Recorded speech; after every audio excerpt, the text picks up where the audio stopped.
أشرقت نفسي بنور من فؤادي حينما رددت يا رب العباد.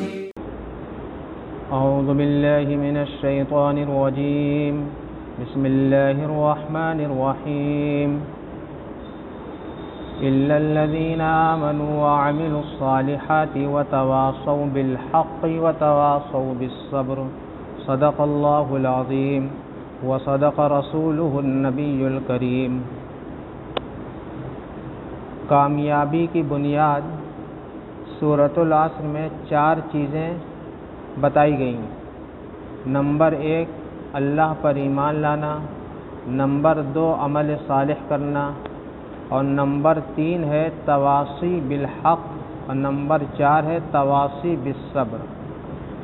2 کا بیان ہو چکا ہے، آج تیسرے کا بیان ہے تواصی بالحق کا، کہ تواصی بالحق جو ہے یہ کیا چیز ہے. تو اصل میں یہ سمجھیے سب سے پہلے کہ تواصی جو ہے یہ وصیت سے مشتق ہے، اسی سے بنا ہے. کسی شخص کو مؤثر انداز میں تاکید کے ساتھ نصیحت کرنا، نیک کام کی رہنمائی کرنے کو وصیت کہتے ہیں. اور مرنے والا جب مرنے سے پہلے کوئی بات کہتا ہے یا کسی چیز کی وہ ہدایت دیتا ہے اپنے ورثہ کو یا اپنے متعلقین کو، تو اس کو بھی وصیت کہتے ہیں. اس لیے کہ جب وہ مر جاتا ہے تو وہ چیز بھی کیا ہو جاتی ہے، مؤکد ہو جاتی ہے. تو معلوم یہ ہوا کہ تواصی کے اندر جو ہے نصیحت اور خیرخواہی کے معنی بھی ہیں اور ساتھ ہی ساتھ تاکید کے معنی بھی ہیں. یہ تو تواصی کا مطلب ہوا. اور اس میں ایک لفظ ہے حق. حق سے مراد جو ہے توحید ہے، اور حق سے مراد عقائد صحیحہ اور اعمال صالحہ بھی ہیں، اور حق سے مراد سارا دین بھی ہے.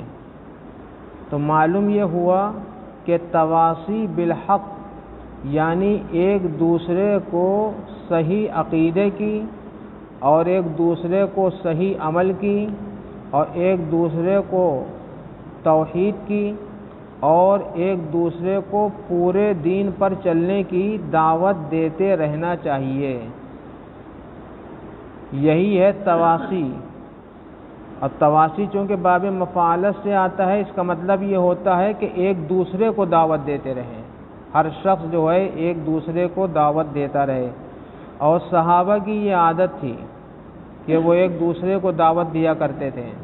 اور قرآن میں اللہ تعالیٰ نے فرمایا بھی ہے والمؤمنون والمؤمنات بعضهم اولیاء بعض. جو مومن ہیں مرد اور عورت، یہ دونوں آپس میں ایک دوسرے کے دوست ہیں. بعضهم اولیاء بعض. اور ان کی عادت اور ان کا شیوہ یہ ہے کہ یأمرون بالمعروف وینہون عن المنکر، کہ یہ لوگوں کو بھلائی کا حکم کرتے ہیں اور برائی سے روکتے ہیں. تو معلوم یہ ہوا کہ یہ مومن کی کیا ہے، شان ہے. مومن کی یہ عادت ہونا چاہیے. ایک ہے انسان خود سدھر جائے اور خود سنور جائے، اور ایسے لوگ دنیا میں ملتے ہیں بہت سے کہ جو یہ کہتے ہیں کہ میری پرسنل لائف ہے اور جو ہے ہم اپنے طور پر جئیں گے. اور بہت سے لوگ یہ بھی کہتے ہیں کہ ہم جھوٹ نہیں بولیں گے اور ہم سچ بولیں گے، ہم کوئی غلط کام نہیں کریں گے. ایسی بہت بڑی تعداد ہے اور واقعی وہ لوگ اس طرح کی زندگی گزارتے ہیں. لیکن کسی انسان کا خود صرف سدھر جانا یہ ماحول کو سازگار کرنے کے لیے کافی نہیں ہے. ماحول کو سازگار کرنے کے لیے کافی نہیں ہے. آپ یقین مانیے، میں بالکل ایمانداری سے کہہ رہا ہوں کہ پورا محلہ بہت اچھا اور نیک اور صالح ہے، بہت قاعدے کے لوگ رہتے ہیں. صرف ایک کمینہ یا کرائے پہ آ جائے یا مکان خرید کے آ جائے، پورا محلہ اس سے تنگ ہو جائے گا، پورا محلہ۔ اسی وجہ سے جو ہے ایک مرتبہ ایک یہودی نے اپنا مکان بیچنا چاہا کہ بیچ دے مکان، تو خریدار آئے تو اس خریدار نے جو ہے اس کی قیمت پوچھی تو اس نے کہا 2 لاکھ درہم، 2 لاکھ درہم۔ تو اس مارکیٹ میں جو ریٹ تھا وہ ریٹ تھا 1 لاکھ کا۔ تو اس نے کہا کہ بھائی اس محلے میں تو اس طرح کا مکان 1 لاکھ میں بکتا ہے اور آپ 2 لاکھ کیوں بتا رہے ہیں؟ تو کہا کہ دیکھو 1 لاکھ کا مکان ہے میرا، یہ تو بات صحیح ہے، لیکن میرے مکان کا جو پڑوسی ہے عبداللہ ابن مبارک کے پڑوس میں یہ مکان ہے، اس کی وجہ سے۔ تو کہا کہ 1 لاکھ اس پڑوسی کا ہے۔ تو جب ماحول اچھا ہوتا ہے، پڑوسی اچھے ہوتے ہیں، تو مکان کی قیمت بھی زیادہ مل جاتی ہے، اور جب پڑوسی کمینے ہوتے ہیں اور نالائق ہوتے ہیں تو پھر جو ہے اس مکان کی قیمت گھٹ جاتی ہے۔ لہذا لوگ جو ہے جو مکان خریدتے اور بیچتے ہیں تو سوسائٹی دیکھتے ہیں، اگر سوسائٹی اچھی ہوتی ہے تو اچھے لوگ لیتے ہیں، اور اگر سوسائٹی اچھی نہیں ہوتی تو نہیں لیتے۔ تو اصل بات جو ہم سمجھانا چاہ رہے ہیں وہ یہ سمجھانا چاہ رہے ہیں کہ تنہا سدھر جانے سے کام نہیں بنے گا۔ پوری امت کی نجات کے لیے ضروری ہے کہ سب لوگ ایک دوسرے کو سنوارنے کی کوشش کرتے رہیں۔ اسی کوشش کا نام امر بالمعروف اور نہی عن المنکر ہے، اسی کوشش کا نام دعوت الی اللہ ہے، اسی کوشش کا نام دعوت و تبلیغ ہے۔ ہاں، یہ ہوتی رہے۔ باقاعدہ اسی وتواصوا بالحق کی تفسیر میں حضرت علامہ مفتی محمد شفیع صاحب نے معارف القرآن میں لکھا ہے کہ جو ہے صرف جو ہے اپنے آپ کو سدھار لینا کافی نہیں ہوگا، بلکہ دوسرے مسلمانوں کو ایمان پر قائم رہنے اور اعمال صالحہ کی انجام دہی کی طرف بلانا اور اس کی مقدور بھر کوشش کرنا، یہ ہر مسلمان کے لیے ضروری ہے، اور یہ کرے گا تبھی نجات ملے گی، اور اگر یہ نہیں ہوگا تو نجات نہیں ملے گی۔ اور اس کی فضیلت میں بہت سی آیات قرآن کریم کی ہیں، یعنی امر بالمعروف اور نہی عن المنکر کی فضیلت میں قرآن کریم کی بے شمار آیتیں ہیں۔ ان میں سے ایک آیت یہ بھی ہے کہ وَمَنْ أَحْسَنُ قَوْلًا مِّمَّنْ دَعَا إِلَى اللَّهِ وَعَمِلَ صَالِحًا وَقَالَ إِنَّنِي مِنَ الْمُسْلِمِينَ، کہ اللہ تعالیٰ نے فرمایا کہ سب سے اچھی بات دنیا میں اگر کسی کی ہو سکتی ہے تو اس داعی کی ہو سکتی ہے جو لوگوں کو اللہ کی طرف بلائے، جو لوگوں کو اللہ کی طرف بلائے۔ تو معلوم یہ ہوا کہ جتنی بات بھی دنیا بھر میں ہوتی ہے اس بات میں اللہ کو وہ بات زیادہ اچھی لگتی ہے جس بات سے لوگوں کو دین کی طرف بلایا جائے، جس بات سے لوگوں کو کس طرف بلایا جائے، دین اور ایمان کی طرف بلایا جائے۔ اسی طریقے سے اللہ تعالیٰ نے قرآن کریم میں فرمایا ہے سورہ آل عمران کے اندر کہ وَلْتَكُمْ مِنْكُمْ أُمَّةٌ يَدْعُونَ إِلَى الْخَيْرِ وَيَأْمُرُونَ بِالْمَعْرُوفِ وَيَنْهَوْنَ عَنِ الْمُنْكَرِ وَأُولَئِكَ هُمُ الْمُفْلِحُونَ۔ اللہ تعالیٰ فرما رہے ہیں کہ مسلمانوں کے اندر ایک ایسی جماعت ہونا چاہیے جو لوگوں کو خیر کی طرف بلایا کرے اور اچھی باتوں کا حکم کیا کرے اور بری باتوں سے روکا کرے۔ اگر یہ جماعت یہ کام کرے گی یا جو لوگ بھی یہ کام کریں گے تو اللہ تعالیٰ کا وعدہ ہے کہ ہم المفلحون، کہ وہ کامیاب ہونے والے ہیں۔ معلوم یہ ہوا کہ جو اس کام سے اعراض کرے گا وہ کامیاب نہیں ہو سکے گا، جو اس کام میں لگے گا اللہ تعالیٰ اسے کامیابی عطا فرمائیں گے۔ اب یہ الگ بات ہے کہ یہ کام محدود نہیں ہے، اس کا کوئی ایک ہی طریقہ نہیں ہے، یعنی امر بالمعروف اور نہی عن المنکر کے بہت سے طریقے ہیں۔ تو جو جس طریقے سے بھی انجام دے رہا ہے وہ گویا اس عہد پر عمل کر رہا ہے۔ بس زیادہ زیادہ یہ کہا جا سکتا ہے کہ یہ جو تبلیغی جماعت ہے تو تبلیغی جماعت جو کام کر رہی ہے یہ امر بالمعروف و نہی عن المنکر کا تو کر ہی رہی ہے، لیکن ساتھ ساتھ یہ ہے کہ بہت ہی آسان ہے، یہ اس میں لگنا بھی آسان ہے اور اس پر چلنا بھی آسان ہے اور اس کے ذریعے سے دعوت دینا بھی کیا ہے، آسان ہے، اور قریب قریب سنت کے مطابق ان کا کام ہوتا ہے۔ اس لیے جو ہے ان کے جماعت کے فائدے کا انکار نہیں کیا جا سکتا، بہت فائدہ ہے، اس سے لوگوں کو بہت بڑی تعداد میں، کم سے کم لاکھوں نہیں کروڑوں کی تعداد میں انسانوں نے اس جماعت کے ذریعے ہدایت پائی ہے، مسلمانوں نے بھی پایا ہے اور غیر مسلمانوں نے بھی پایا ہے، ہاں اس کا انکار نہیں کیا جا سکتا۔ ایسے ہی اللہ تعالیٰ فرماتے ہیں کہ والذین جاہدوا فینا لنہدینہم سبلنا، کہ جو ہمارے راستے میں مجاہدہ کریں گے تو ہم ان کو ضرور بالضرور سیدھی راہ دکھلائیں گے۔ معلوم یہ ہوا کہ جو راہ حق میں جو ہے کوشش کرتا ہے، اس کوشش سے جو ہے اللہ تعالیٰ اس کے لیے دنیا اور آخرت کی سبیلیں آسان فرماتے ہیں۔ اسی طریقے سے اللہ تعالیٰ نے ایک جگہ فرمایا کہ یہ کام تو میں خود بھی کرتا ہوں، واللہ یدعو الی دار السلام، کہ ہم لوگوں کو دار السلام یعنی جنت کی طرف بلاتے ہیں۔ خود اللہ تعالیٰ بھی بلاتے ہیں۔ اللہ تعالیٰ کے بلانے کا طریقہ یہ ہے کہ اللہ تعالیٰ نبیوں کو بھیجتے ہیں، رسولوں کو بھیجتے ہیں۔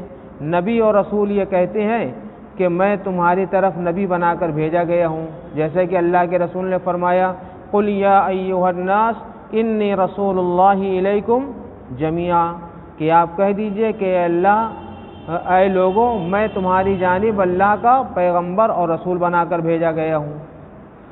تو بہرحال نبی جو ہے وہ گویا اللہ کی طرف سے داعی بن کر آتے ہیں اور لوگوں کو اس کی طرف بلاتے ہیں، اور نبی پاک صلی اللہ علیہ وسلم سے خود یہ کہا گیا کہ آپ لوگوں سے یہ کہہ دیجئے کہ میرا یہ کام ہے کہ میں لوگوں کو اللہ کی طرف بلاؤں، قل ھذہ سبیلی ادعو الی اللہ، اور میں یہ جو لوگوں کو اللہ کی طرف بلا رہا ہوں اس میں مجھ کو کوئی ڈاؤٹ نہیں ہے، ہاں یعنی کوئی شک شبہ نہیں ہے، اس سے جو ہے مجھ کو اس پر بصیرت حاصل ہے، اور جو میرے ساتھ صحابہ ہیں ان کا بھی یہی کام ہے۔ معلوم یہ ہوا کہ مسلمانوں کا یہ ایک وظیفہ ہے، مسلمانوں کا یہ ایک بہت ہی اہم کام ہے جو ایمان لانے کے بعد ہی سے جو ہے اس کے اوپر ضروری ہو جاتا ہے، اور اگر کسی شخص نے اس کام کو نہ کیا تو پھر اس کے عذاب بھی بہت ہیں، اس کے عذاب بھی بے شمار ہیں۔ اللہ تعالیٰ نے قرآن پاک میں فرمایا لعن الذین کفروا من بنی اسرائیل علی لسان داود و عیسی ابن مریم، کہ داود علیہ السلام اور عیسیٰ علیہ السلام کے ذریعے اللہ تعالیٰ نے لعنت فرمائی۔ کن لوگوں پہ لعنت فرمائی؟ جو لوگ جو ہے منکر کو نہیں چھوڑتے، کانوا لا یتناہون عن منکر فعلوا، کہ منکر ان کے سامنے ہوتا ہے اور اس منکر سے وہ ان کو روکتے نہیں ہیں۔ تو لعنت کہتے ہیں شریعت کی زبان میں کہ وہ انسان اللہ کی رحمت سے کیا ہو جائے، دور ہو جائے۔ تو معلوم یہ ہوا کہ نبیوں کی زبان سے ایسے لوگوں کے بارے میں لعنت کے الفاظ کہلوائے گئے ہیں جو امر بالمعروف اور نہی عن المنکر کو انجام نہیں دیتے ہیں۔ اور اللہ تعالیٰ نے فرمایا ذالک بما عصوا وکانوا یعتدون، کہ یہ اس وجہ سے ہے کہ انہوں نے نافرمانی کی، اللہ کی حد سے تجاوز کر گئے۔ تو معلوم یہ ہوا کہ جب برائی عام ہو جائے تو لوگوں کو مل کر برائی سے لوگوں کو روکنا چاہیے۔ یہ ایک بہت بڑی کمی آ گئی ہے ہماری سوسائٹی اور سماج میں کہ لوگ برائیوں سے کسی کو روک نہیں پاتے ہیں لوگ، اور یہاں تک معاملہ پہنچ گیا ہے کہ اپنے بیٹی اور بیٹوں کو بھی کسی بری بات سے روکنے کی ہمت نہیں ہوتی ہے، کسی بری بات سے روکنے کی ہمت نہیں۔ لوگوں کی بیٹیاں بھی برباد ہو رہی ہیں، بیٹے بھی برباد ہو رہے ہیں، والد و والدہ کو اس کی خبر بھی ہے لیکن وہ مجبور ہیں، لاچار ہیں، کچھ کر نہیں پاتے۔ حالانکہ یہاں پہ تو ابھی ایسا وقت نہیں آیا ہے، ورنہ بعض ملکوں میں تو قانون بن گیا ہے کہ آپ اپنی بیٹی کو اور اپنے بیٹے کو گناہوں سے روک نہیں سکتے۔ اگر وہ 18 سال کے ہو گئے ہیں، جس ملک کا جو قانون ہے، اگر وہ اس لائق ہو گئے ہیں تو آپ ان کو اس برائی سے روک نہیں سکتے۔ اگر بلا شادی کے وہ ریلیشن شپ بناتے ہیں تو ریلیشن شپ قانونی اجازت قانون اس کو جو ہے جائز قرار دیتا ہے، درست قرار دیتا ہے۔ اور ایسے ہی بہت سی چیزیں ہیں کہ وہ اپنی مرضی سے جس کو چاہیں بلا لیں اور جس کو چاہیں چھوڑ دیں، کوئی کچھ کر نہیں سکتا۔ تو معلوم یہ ہوا کہ برائیوں کے قوانین بنے ہوئے ہیں بہت سے ملکوں میں، اور ان قوانین کی وجہ سے لوگ مجبور ہیں، کہیں پہ قوانین کی وجہ سے مجبور ہیں اور کہیں لوگوں نے شروع سے تربیت ہی نہیں کی ہے۔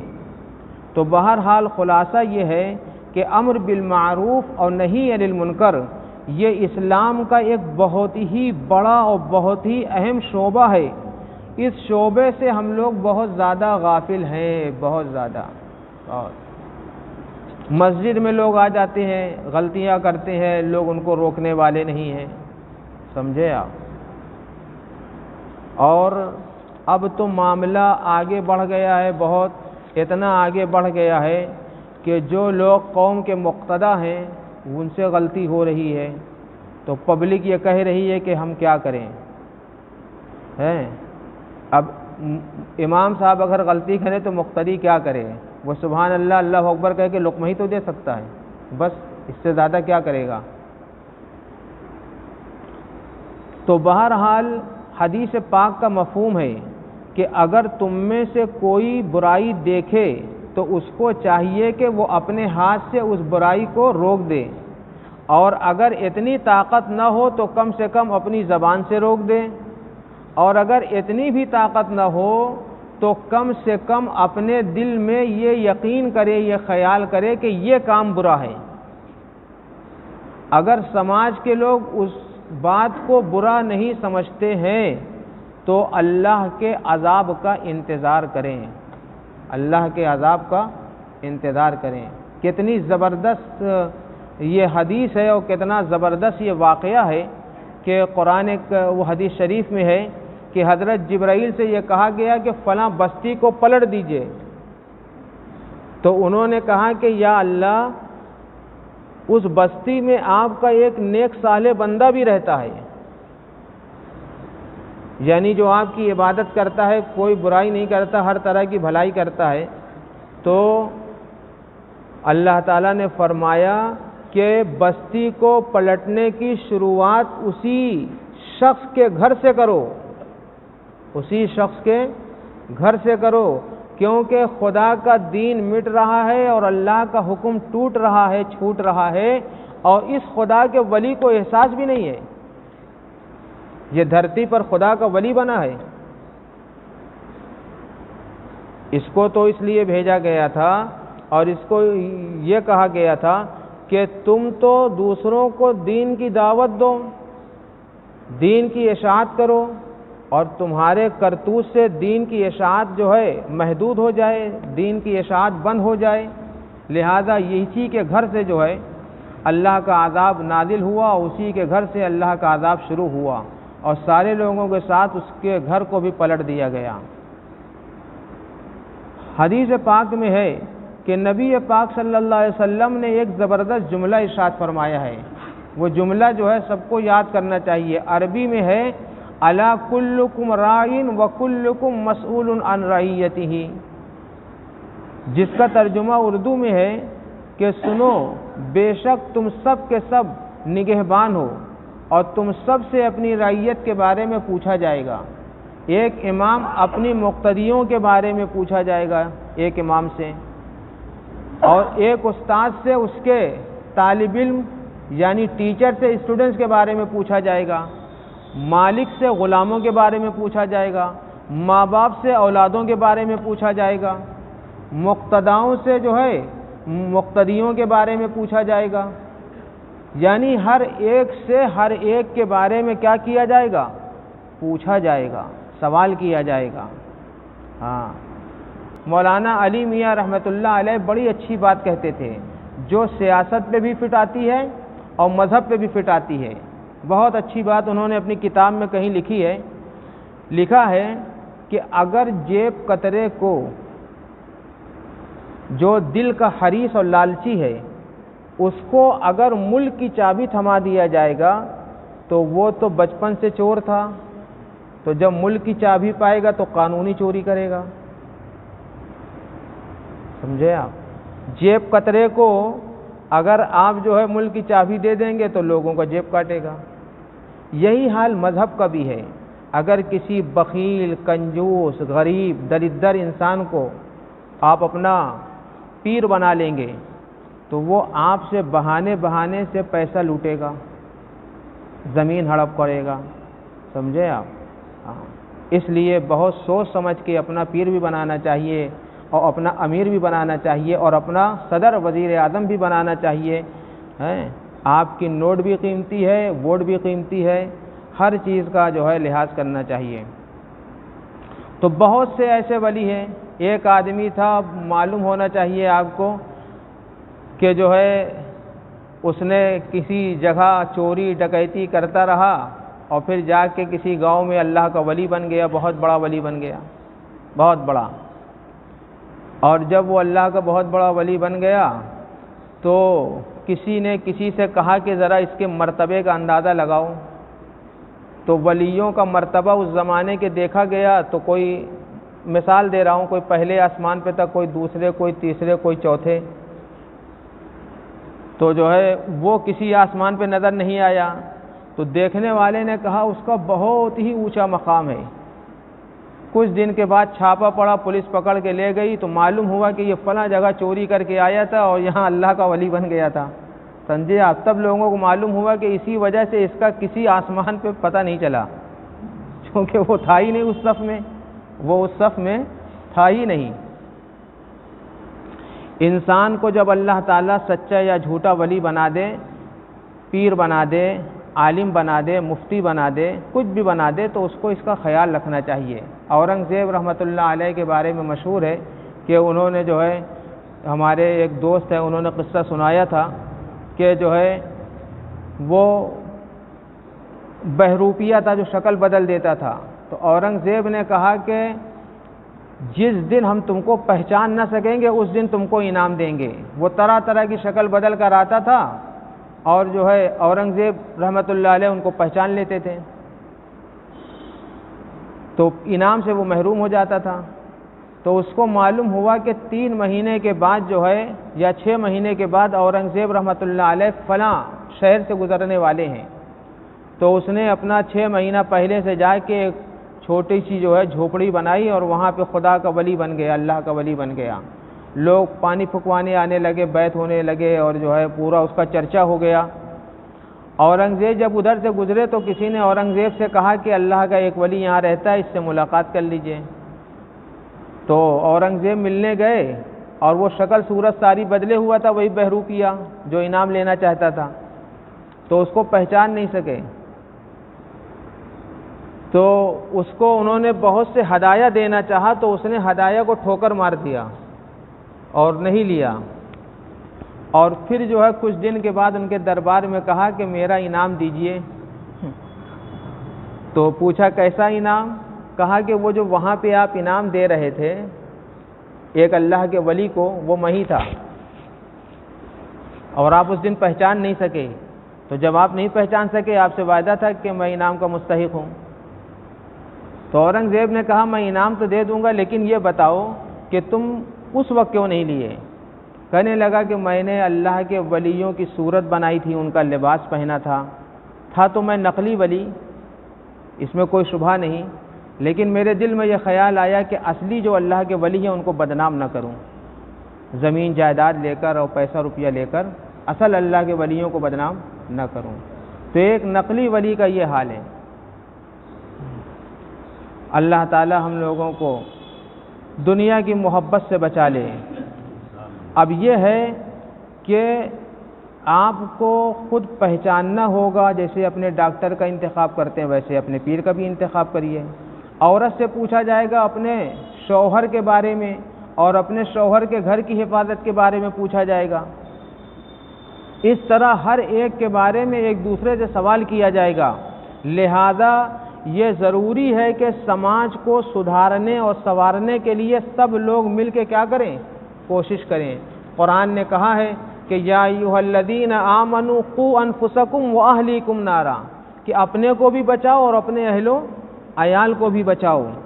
اور اگر کوئی دعوت کا کام کرتا رہے گا تو اللہ تعالیٰ کا وعدہ ہے بہت ہی اہم قرآن میں کہ لا یضرکم من ضل اذا اہتدیتم، اگر تم اپنا کام انجام دیتے رہو گے تو پھر تم کو کوئی گمراہ نہیں کر سکے گا۔ جو گمراہ لوگ ہیں وہ تمہارا کوئی بھی نقصان نہیں کر سکیں گے، نہ تم کو کوئی نقصان پہنچا سکیں گے، نہ تمہارا مکان گرا سکیں گے، نہ تمہاری دکان جو ہے سیل کر سکیں گے، نہ تمہارا بینک اکاؤنٹ سیل کر سکیں گے، اگر تم دعوت کا کام کرتے رہو گے، امر بالمعروف نہی عن المنکر کو کرتے رہو گے، اور اگر چھوڑ دو گے تو پھر تمہارا سب کچھ جو ہے تباہ و برباد ہو سکتا ہے۔ لہذا اس دعوت کے کام کو اپنا شیوہ اور اپنا وظیفہ بنانا چاہیے۔ وتواصوا بالحق کا مطلب یہی ہے کہ آپس میں ایک دوسرے کو لوگ کیا دیں؟ دعوت دیں۔ اب یہ ہے کہ جو دعوت دینے والے لوگ ہیں ان کو بھی چاہیے کہ دعوت دینے میں مخلص ہوں، اخلاص ہونا چاہیے، مال کے لیے اللہ کے راستے میں نہ نکلیں، لالچ میں نہ نکلیں۔ ہاں، بہت سے لوگ اچھے اچھے شہر گھومنے کے لیے جماعت میں جاتے ہیں، اچھا اچھا ملک دیکھنے کے لیے، تو یہ قبول نہیں ہے، اس سے امت کو فائدہ نہیں ہوگا۔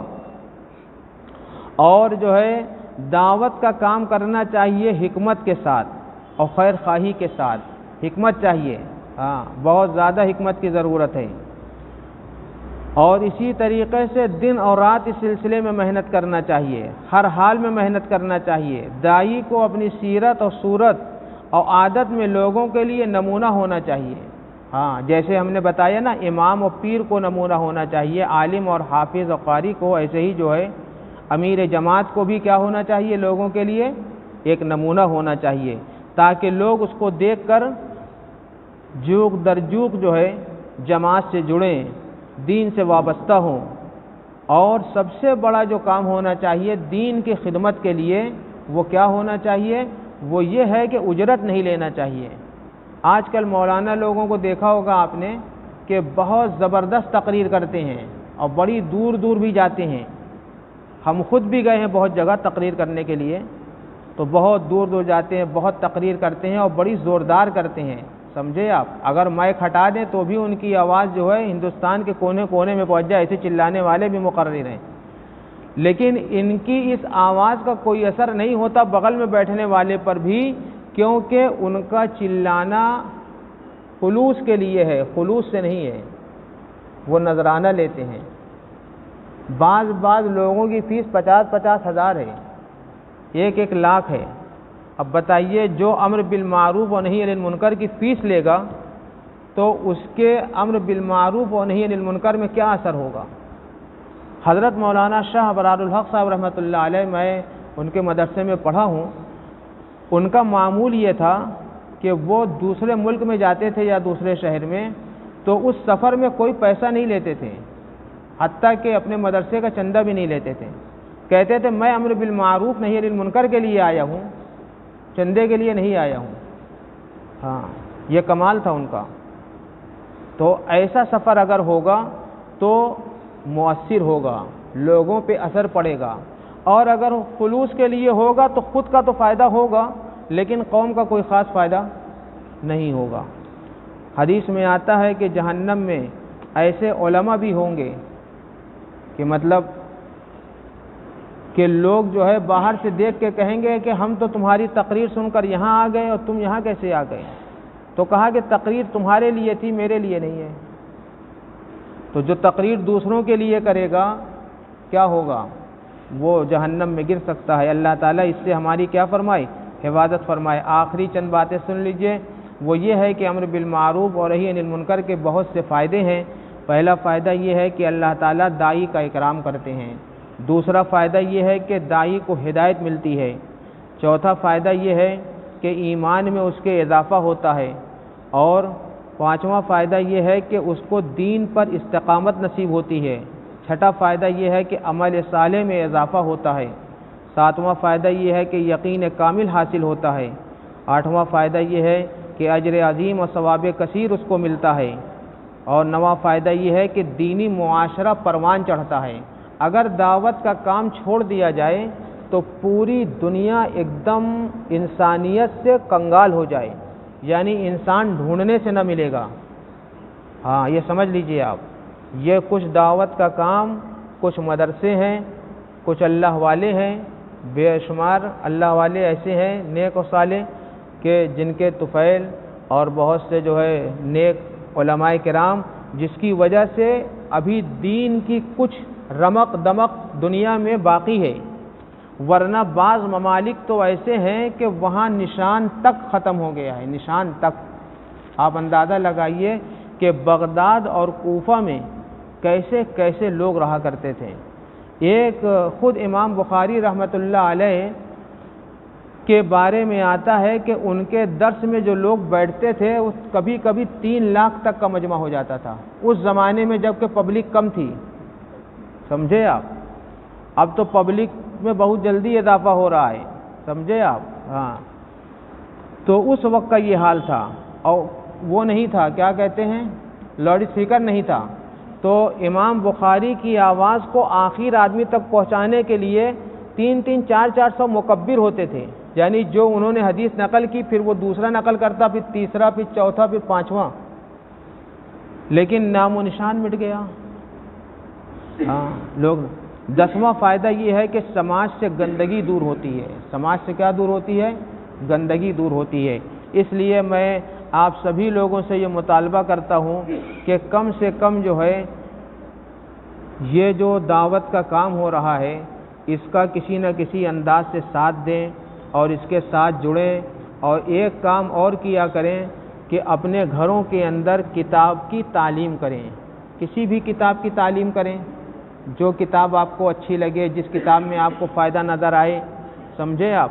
علماء کو تو اختیار ہے، وہ سمجھتے ہیں حدیث و قرآن کو، تو وہ قرآن کی تفسیر بھی اپنے گھر کے اندر کر سکتے ہیں، حدیث پاک کی کوئی کتاب پڑھ سکتے ہیں، اور اپنے سارے گھر کے ممبر کو بیٹھا کر جو ہے مردوں عورتوں کو، بچوں کو، بوڑھوں کو کچھ نہ کچھ جو ہے روزانہ پورے سال اس کا اہتمام کیا کریں، تبھی جو ہے لوگوں کو کچھ نہ کچھ دین کی سوجھ و بوجھ آئے گی۔ تو بہرحال سب باتوں کا خلاصہ یہ ہے کہ مدار نجات جو ہے 4 چیزیں ہیں، جس میں سے 3 کا بیان ہو گیا، ایک تھا ایمان باللہ، دوسرا تھا عمل صالح، اور آج تیسرا تھا تواصی بالحق۔ اس تواصی بالحق کے اندر امر بالمعروف نہی عن المنکر اور دعوت و تبلیغ سب شامل ہے۔ اس کا اہتمام اگر امت کرے گی تو لفی خسرن، خسارے سے محفوظ ہو جائے گی۔ اللہ تعالی ہم سب کو خسارے سے محفوظ فرمائے۔ اشرقت نفسي بنور من فؤادي حينما رددت يا رب العباد وانتشت روحي وصار الدمع يجري يا إلهي خذ بقلبي للرشاد